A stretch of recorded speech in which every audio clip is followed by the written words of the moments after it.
পশ্চিম প্রবুদ্ধিজীবী প্রকোষ্ঠে মাননীয় শ্রী পঙ্কজ রায়,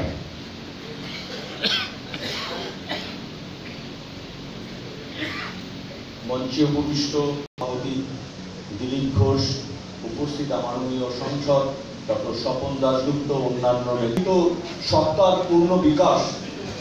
কিন্তু আজকে পশ্চিমবঙ্গে দাঁড়িয়ে একটা ভয়াবহ অবস্থা তৈরি হয়েছে।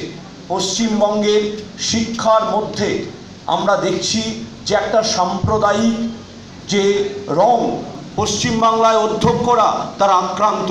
পশ্চিমবঙ্গে একেবারে টেট থেকে প্রাইমারি তার আসন তার 50% ভর্তি হচ্ছে না, কারণ কর্মসংস্থান পশ্চিমবঙ্গে হচ্ছে না।